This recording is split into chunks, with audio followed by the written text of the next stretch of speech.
Olá, você que está acompanhando o canal da Cabocla. A nossa proposta de hoje é a seguinte: pensar como é possível o governo que a gente tem agora, como é possível também a corrupção. É muito difícil para a filosofia pensar o mal, né? Uma vez que a filosofia ela trata de uma sabedoria que ela procura sempre a luz, procura sempre aquilo que é justo, belo e bom. Então, quando vem um fenômeno que é a da tirania, é difícil para a filosofia contemporânea pensar. A gente se baseia nessa aula em dois autores, Platão e na psicanálise. Existe um consenso na comunidade acadêmica que busca pensar a partir da psicanálise, que é considerar que a divisão da alma como ego, id e superego, proposto pela psicanálise, já se encontra de alguma forma na filosofia platônica, na medida em que Platão, em algumas personagens de Platão pelo menos, propõe a divisão da alma em logistikon, que é a parte do pensamento, timoides, que é a parte das honras, ou do imaginário, ou da glória, que fica no diafragma, e da epitimia, que é o lugar das pulsões violentas, ou dos desejos violentos, né? Então, assim, aquilo que a psicanálise propõe, de alguma forma já se encontraria na filosofia platônica, né? Que é essa concepção de que para você tratar, para você conseguir saúde, você tem que encontrar uma harmonia entre essas três partes da alma. Lacan, por exemplo, ele vai conceber a noção de imaginário, simbólico e real como três esferas, sendo que uma não vai sem a outra. Então você teria, por exemplo, o imaginário, que é uma circunferência, um círculo, né? Você teria o imaginário, o simbólico e o real. Os três não funcionam de forma separada, eles estão sempre reunidos. Então, por exemplo, a sociedade capitalista, ela se estrutura com base na falta do real. Lacan vai falar que a relação sexual não existe. O que o psicanalista francês quer dizer com isso? Que há uma pulsão erótica que nunca será satisfeita por uma concepção de sexo, por exemplo. Então, o real, ele vai ser na sociedade capitalista uma engrenagem que parte do imaginário. Seria as recompensas libidinais da busca pela propriedade, da concepção de que você tem alguma coisa para ostentar. Então, a sociedade capitalista, ela se estrutura com base na possibilidade de vocês ostentar aquilo que é no imaginário propagado como valoroso. Tudo bem até aqui?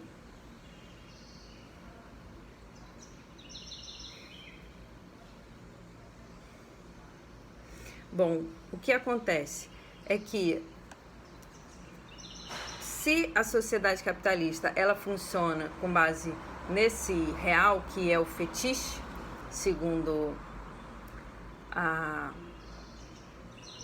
sobretudo Marx, né? Sobretudo o comunismo marxista, ele concebe assim que a sociedade capitalista ela vai funcionando com base na falta que existe, que se dá a partir do fetiche da mercadoria.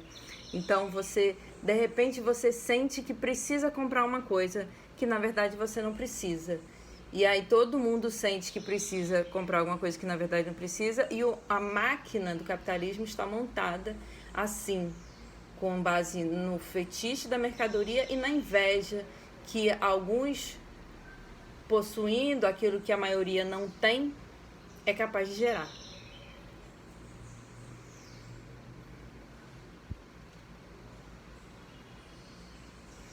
como que a gente pode desmontar essa máquina, né?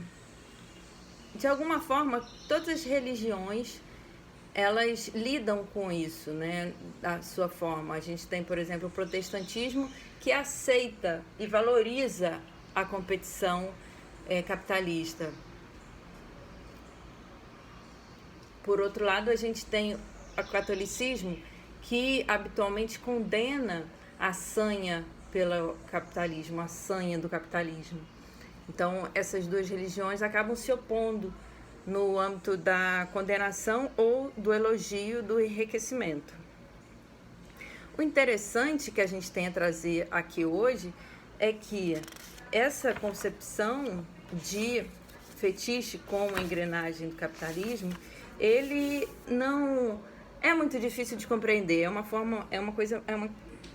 modo de funcionamento muito simples.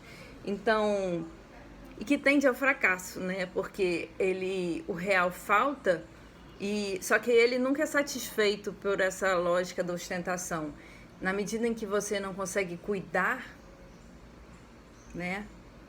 Não consegue realizar o cuidado, o capitalismo ele tende ao fracasso. O ser humano, ele é um ente, nós somos entes que precisamos de cuidado, né? Todos nós precisamos ser cuidados. Então, caberia o pensamento sobre como a família burguesa se estrutura e como essa família burguesa, ela tem um simbólico, que é a própria concepção da família, ela tem o imaginário, que é a noção de pai, mãe e filho, só que, ela tem, então, o simbólico, o imaginário, só que o real falta. Então, fica uma relação sempre insatisfatória. Você tem o simbólico, você tem o real, você tem o imaginário, você tem um real faltante, né? Não, é como se a engrenagem fosse andando dessa forma para o precipício, para o caos que agora, por exemplo, toma conta do país.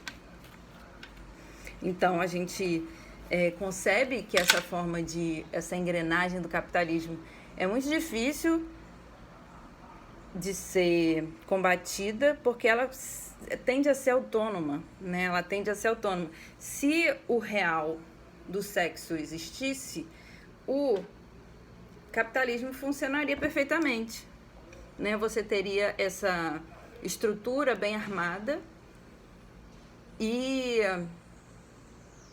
não teria problema, né? O problema é que o real falta.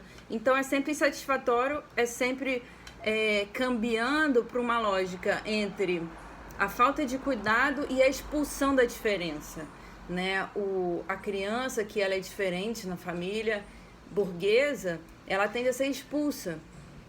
Isso gera a tragédia, as maiores tragédias que a gente concebe. Tende a ser insuportável a estrutura da família burguesa. E o insuportável da coisa, a família tende a lidar com o insuportável da coisa expulsando a diferença, que é uma forma de tentar realizar um real, né? Quando você condena um amigo, quando você expulsa um filho de casa, ou quando você maltrata sua mulher, ou quando você maltrata o seu marido, né? Nessa lógica edípica, é como se você, uma vez que falta o real do sexo, você buscaria realizar esse real através da condenação, do moralismo, né? E da expulsão da diferença. Então, assim, é uma tendência a desbancar o cuidado que a gente, por exemplo, propõe como essencial ao ser humano. Então, assim, essa é uma forma de pensar. A gente tem a família burguesa, em que você tem um simbólico imaginário e um real que falta, e se esse real falta, ele vai tentar ser recuperado através da exclusão da diferença, né, do maltratar um ser humano, ou aquele que é julgado inferior, julgado fraco. Só que existem outras formas dessa estrutura se dar. Não é só a família burguesa, né? A gente teria, por exemplo, o sistema de corrupção do governo. Então, aí é uma forma de de arranjo dessa estrutura de simbólico real e imaginário, que parte do imaginário. Você tem pessoas que se enxergam como se estivesse num espelho. Você tem o real, que é o arrobar o Estado, e um real que tende a se instalar mediante o ataque ao simbólico. Então, assim, a corrupção é um real, digamos, e aí você é funcionário do Estado, mas em vez de servir à República, você tende a destruir a República. E aí você consegue se estruturar, você consegue estruturar o real simbólico imaginário, você tirando o simbólico e ficando o imaginário real. Né? Seria uma forma de estruturar esse ciclo, tornando mortífera a própria estruturação. Né? A gente teria aí um âmbito da pulsão de morte desgovernada.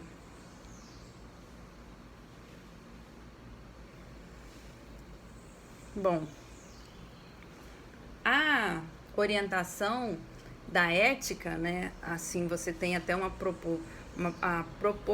proposta da ética da psicanálise. O Lacan, ele desenvolve o conceito de ética da psicanálise justamente buscando reorganizar eticamente esses 3 níveis do real, simbólico e imaginário. Se as minhas hipóteses estiverem certas, é muito semelhante ao modo como o próprio Platão teria feito para organizar a alma em termos de logistikon, onde se localiza o nous, o timoides e a epitimia. Como que o Platão faz? Ele coloca o mais importante é a razão, o mais importante é o logos. E se você se deixa levar pela epitimia, você não consegue realizar a essência, né, que é a de todos nós, que é ser feliz. Né? A felicidade se encontra numa reunião harmônica que é proposta pelo pensamento. Então, você, por exemplo, você pode se perguntar: o que eu estou fazendo é certo ou errado? E o seu pensamento vai saber dizer. Você pode, de alguma forma, não conseguir reunir a sua alma com base no pensamento, como é o desejo de Platão. Então, aí você vai tender a ficar nessa gangorra que a gente falou antes, né? Sem nenhuma condenação, mas é uma gangorra muito difícil de realizar cuidado, né? Se você tem o simbólico só, o imaginário e o real que escapa, você fica na asfixia da sociedade capitalista, buscando realizar a si mesmo com base na ostentação e na inveja. Isso é insuportável. A longo prazo, é a decadência, né, da cultura que vai ter vez. Por outro lado, se você é uma pessoa sem caráter, você vai se localizar no imaginário e no real, e o simbólico é que vai faltar. E se o simbólico falta, também é insuportável, né? Você se encontra na impossibilidade de realizar um cuidado e na lógica que é da falta de ética como algo aceitável. Como curar, né? Como curar?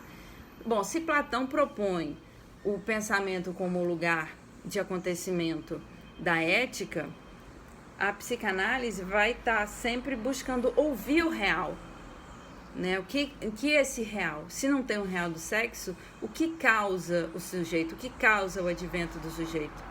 E aí a gente tem uma verdadeira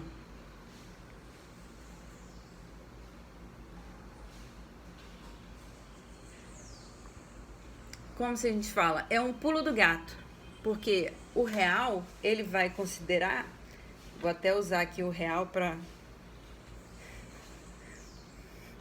tornar a nossa aula mais fresquinha.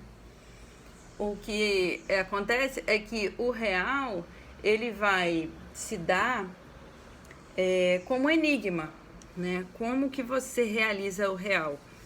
Um enigma que tem uma história. Então, para além da história da cultura em que a gente está sempre localizado, você teria uma história da possibilidade do sujeito advir. Então, o real, ele pode ser identificado como somente subjetivo, mas também como cultural. E aí a gente tem, por exemplo, o real da cultura brasileira como passível de ser encontrado na literatura. A gente tem um romance que é Grande Sertão Veredas. Onde que está o real do Grande Sertão Veredas? É o diabo. Então o Riobaldo, ele vai se reunir a Diadorim, mais os capangas dele, para enfrentar o diabo. Quem é o diabo? O diabo, nesse caso, é o real. O diabo pode estar dentro de todos nós. Na medida em que a gente denega, ou seja, que a gente não reconhece que a gente tem um diabo dentro da gente, que a gente tende a ficar postergando aquilo que a gente tem que fazer, ou que a gente aceita que um governo como o que a gente tem atualmente esteja no poder como algo passível de não ter nenhuma problema, de não ter problema, a gente é conivente. Então aí a gente é demoníaco também. Mas assim, querendo situar historicamente e compreender melhor esse advento, né? Compreender como que a estrutura, o real da sociedade capitalista, a gente pode pensar justamente que existem várias formas de combater esse demônio que surge na sociedade capitalista. Uma coisa é certa, que se a gente entende como esse simbólico, né, o simbólico que é machista, que é misógino, que é passível de aceitar uma estrutura machista, uma estrutura misógina de sociedade, a gente é conivente com o diabo, nesse âmbito de pensamento do Grande Sertão Veredas. E aí, para você conseguir enfrentar o diabo, você tem que pisar firme no sentido da terra, ouvir o coração e deixar que outro simbólico tome conta do seu ser. Né? A gente tem uma estrutura de sociedade muito baseada na pecuária, muito baseada naquilo que os nossos pecuaristas, né, a nossa concepção de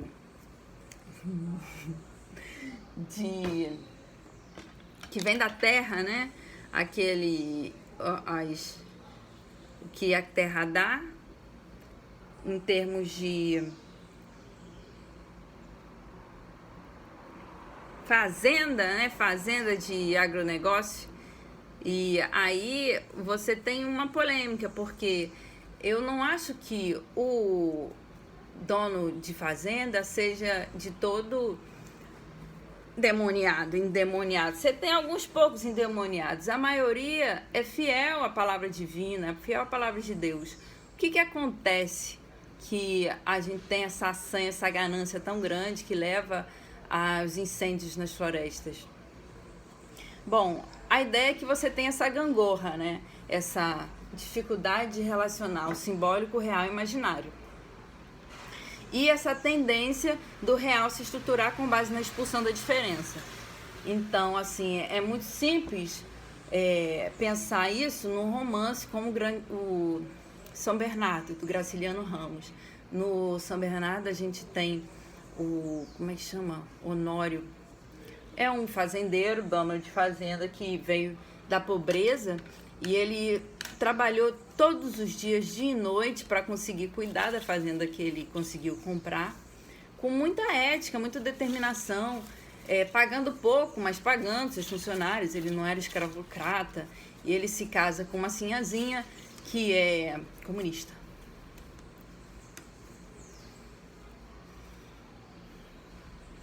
Esse romance espelha a estrutura da sociedade brasileira, né? A gente tem esse grande fazendeiro que acredita que está fazendo certo, que está agindo na ética e que ele vai cuidando da terra.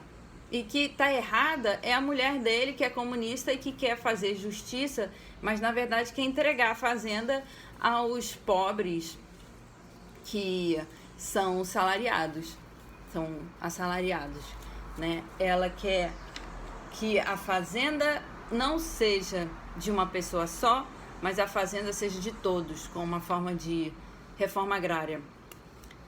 Só que aí o dono da fazenda considera que, bom, ninguém vai conseguir cuidar da fazenda tão bem quanto ele, que ama a fazenda e que cuida dela com amor e carinho. Então, o que acontece é que você tem uma infinita discussão, uma infinita polêmica, uma diferença sexual gritante, né, no romance São Bernardo.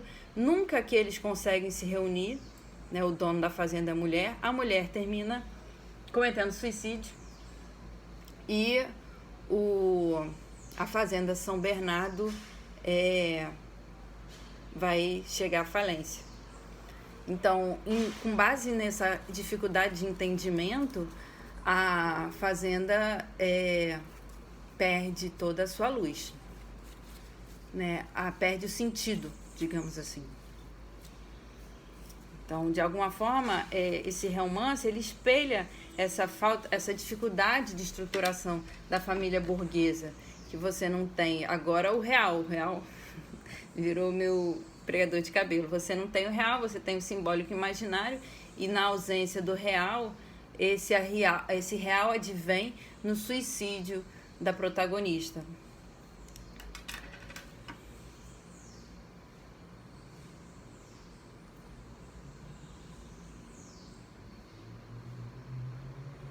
É claro que a gente convida a quem estiver assistindo a fazer parte das manifestações contra o suicídio e a favor da vida que tiveram lugar agora em setembro, né? Mas assim, se trata de pensar por que advém o suicídio no São Bernardo. O que existe nessa estrutura, essa lógica de simbólico imaginário que expulsa o real? Por que o fazendeiro do Grande Sertão, o fazendeiro de São Bernardo não consegue trazer a mulher dele para o pensamento e aceitar o que ela está falando? Por que ela também não consegue aceitar o que ele está falando?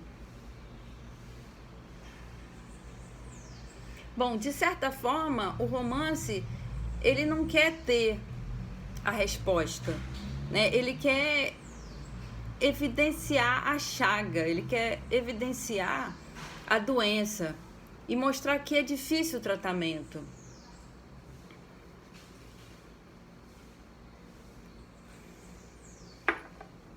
De certa forma, a que comete suicídio, ela se transforma numa santa, né? E aí a gente tem essa proposta, que é um pouco platônica, da religião como passível de alimentar um elogio do cuidado, o cuidado de si. Então aí você teria uma outra lógica, que é do simbólico e do real sem imaginário, né? Que é uma coisa muito cristã, né? De você não valorizar o narcisismo, de você considerar que é importante, mais importante do que você é Deus, é o simbólico. E o simbólico, somente o simbólico lidar com o real. Então aí você teria um logistikon, no âmbito da linguagem platônica, logistikon e epitimia, juntos no combate ao imaginário, que é o lugar das honrarias.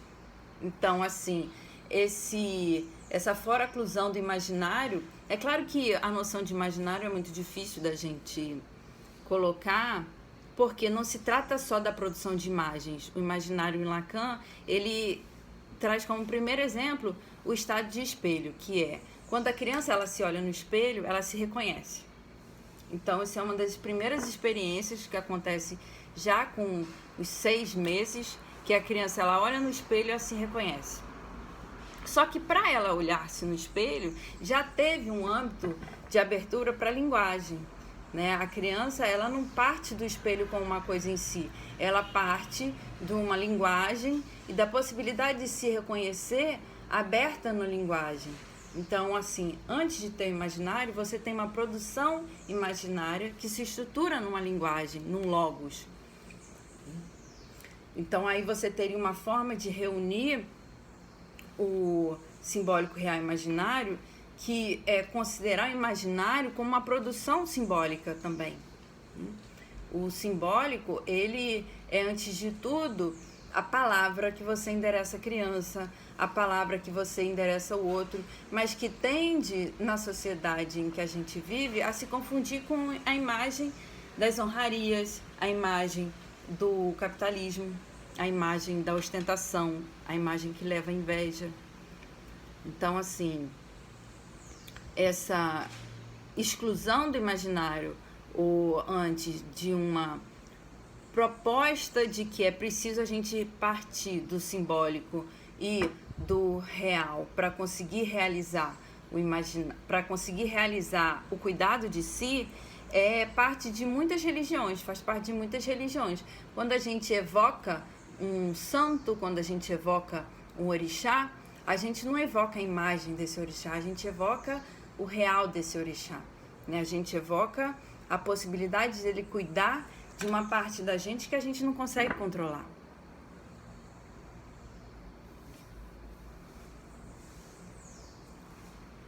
Tá claro? Bom, eu vou pedir para vocês que tiverem alguma dúvida, colocarem nos comentários. Se quiser fazer crítica também, tá muito bem-vindo nos comentários, será muito bem-vindo. As críticas, elogios e considerações intempestivas nos comentários.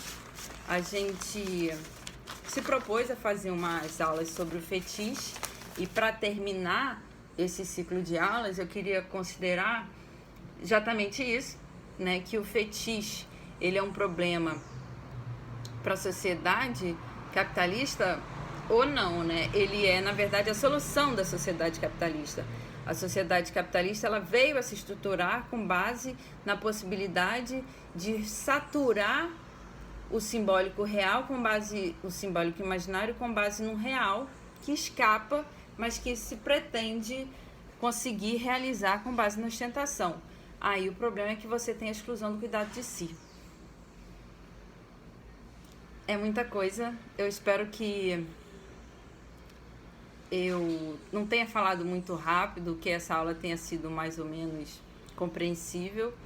Se não, eu posso fazer outra aula. Eu gostaria agora apenas de agradecer a você que está aí acompanhando o canal, desejar um ótimo final de semana, a bênção para quem é de a bênção, boa tarde para quem é de boa tarde, mocuyu, motumbá colefé, axé para todo mundo. Beijo no coração.